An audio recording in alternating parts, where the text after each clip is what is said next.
Assalamualaikum warahmatullahi wabarakatuh.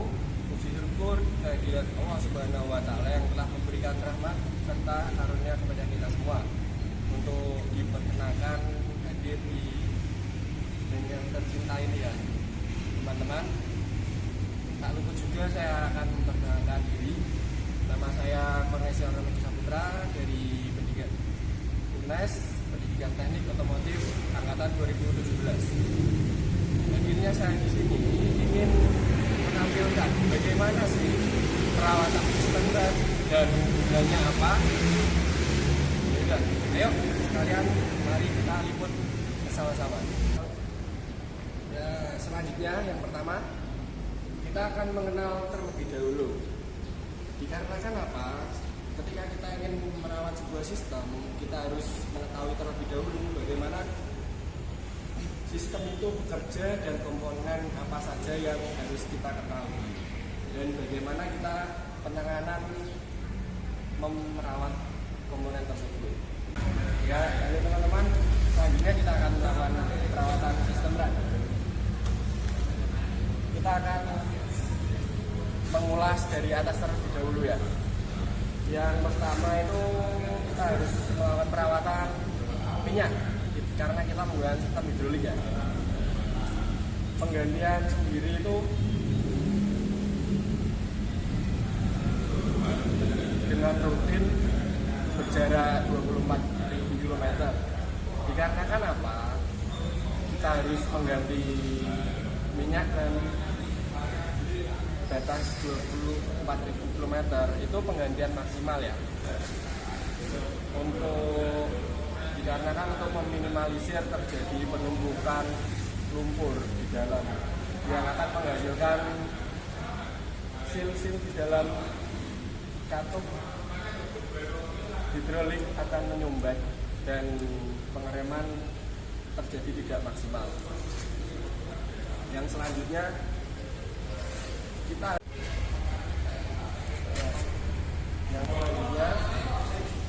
akan melakukan pengecekan perawatan sistem rem.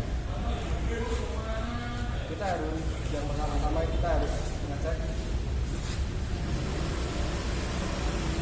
ada kapasitas minyak rem.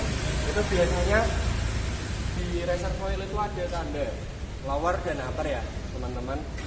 Nah, kita harus memastikan di batas aman. Jangan sampai minyak rem itu di bawah lower.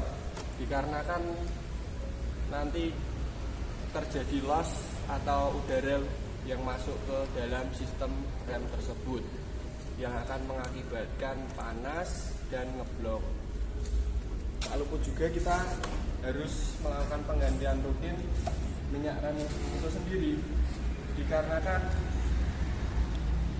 sesuatu hal yang sudah expired atau di luar batas toleransi itu akan mengakibatkan human error. Berapa sih batas penggantian atau perawatan minyak rem itu sendiri? Itu maksimal 24.000 km atau 2 tahun sekali ya teman-teman, tergantung penggunaan dan aktivitas masing-masing. Ya, yang selanjutnya itu kita harus lihat ini teman-teman bisa lihat kit master kit ini namanya. Ini yang di dalam tuas penghubung tuas untuk menghubungkan minyak rem itu ada katup master kit namanya. Itu kita bisa melihat dari visualnya terlebih dahulu sebelum kita melakukan pembongkaran atau penggantian. Ketika visualnya itu masih bagus, tidak ada debu atau kotoran-kotoran yang menempel, itu dapat dipastikan tidak ada kebocoran. Ya. Yang selanjutnya, ketika kita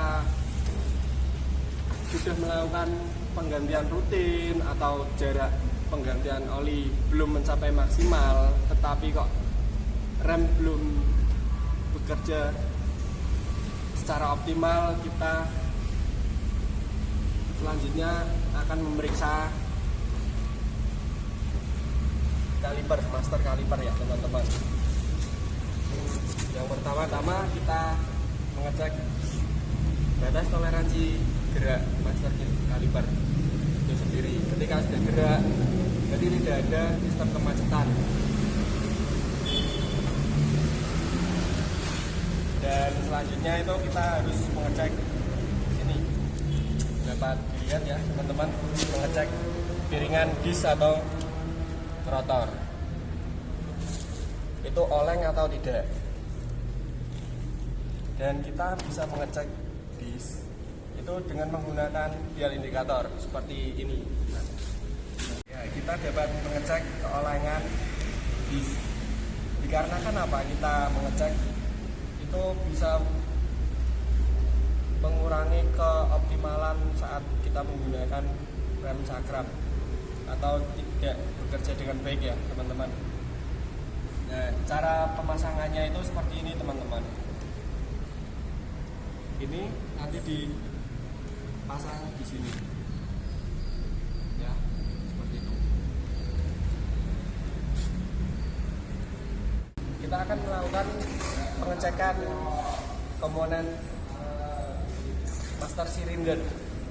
Yang pertama-tama kita harus mengambil kunci minus terlebih dahulu untuk membuka. Bisa dilihat teman-teman, untuk membuka pengunci kampas.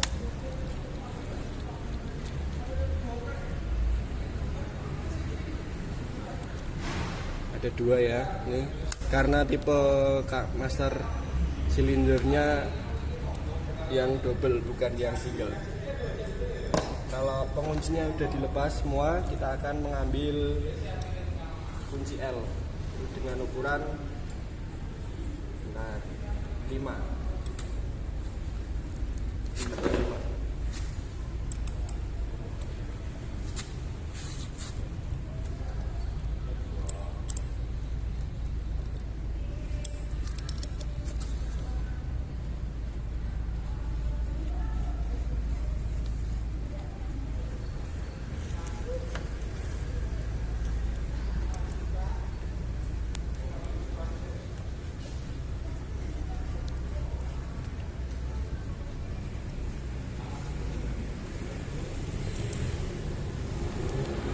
Ya, yang selanjutnya kita akan membuka baut bintang yang ada di dalam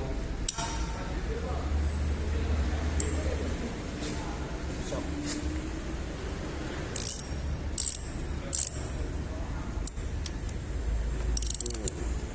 Kunci bintang yang menempel di shop teman-teman, menggunakan rajat mata bintang.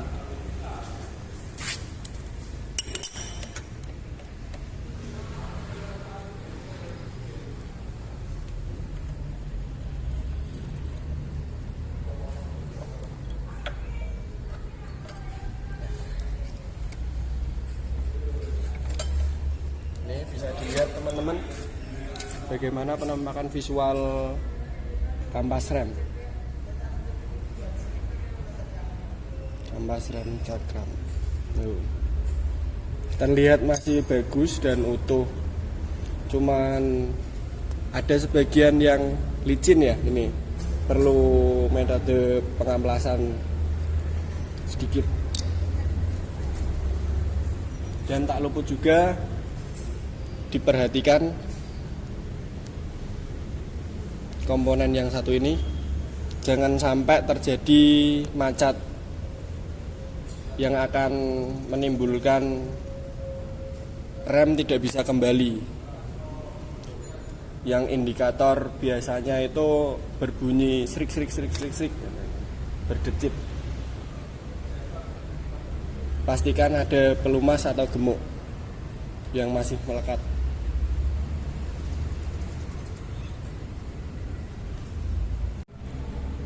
Ya, yang selanjutnya kita akan menghilangkan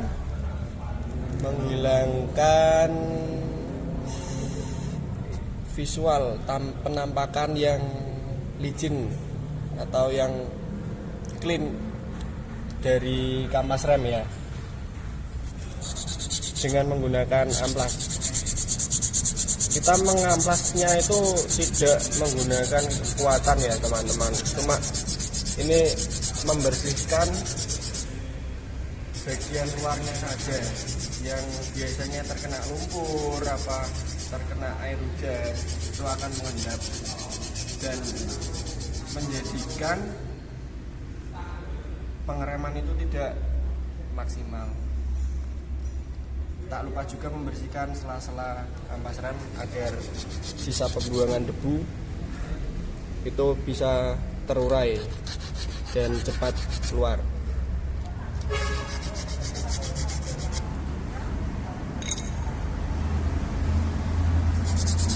Yang satunya lagi.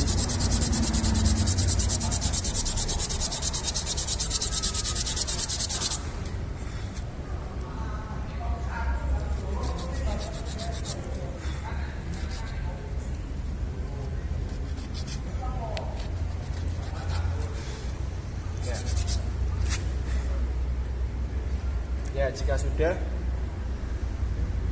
kita memasangkan dengan cara seperti tadi ketika kita melepas.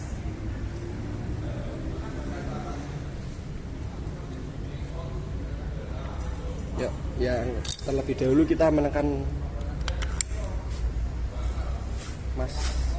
pistonnya terlebih dahulu ya teman-teman, biar lebih mudah untuk dimasukkan.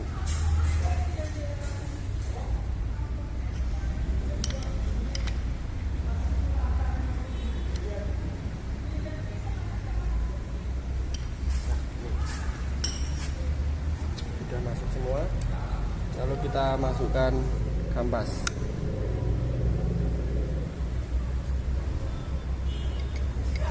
Pastikan jangan terbalik ya memasangnya, dikarenakan kalau terbalik tidak bakal masuk. Ini dimasukkan sini.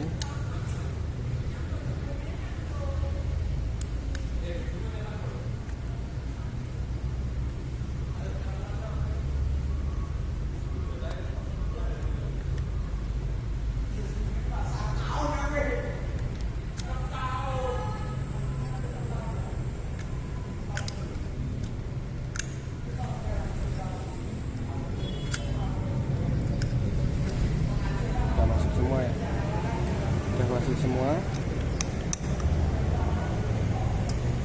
lalu kita kencangkan terlebih dahulu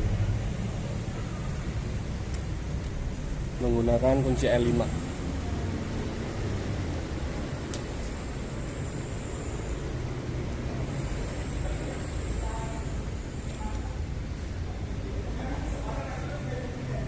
Tak lupa juga teman-teman, kita melakukan pengecekan rutin kepada kampas rem.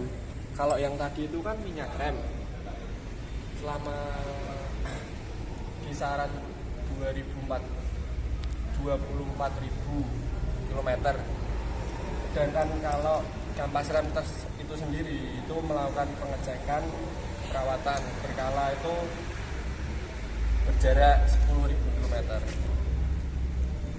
atau 3 kali penggantian oli mesin. Kita masukkan saja.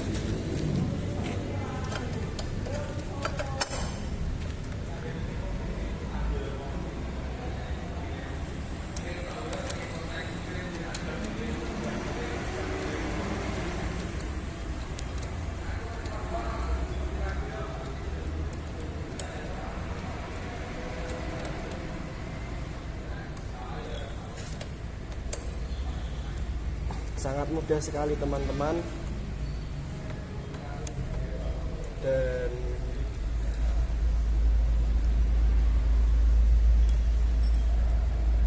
ya, jangan lupa ini juga kencangkan L5-nya.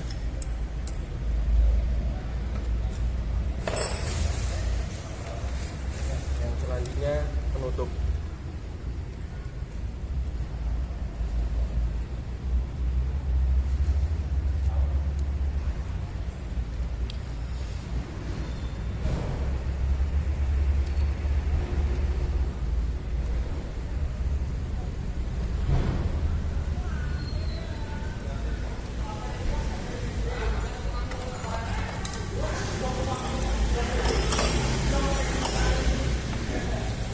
Udah. Terima kasih sudah menonton video perawatan sistem rem cakram pada kali ini. Sebelumnya saya minta maaf jika kalau ada perkataan yang tidak sesuai dan tidak berkenan di hati teman-teman. Wabillahi taufiq wal hidayah. Wassalamualaikum warahmatullahi wabarakatuh.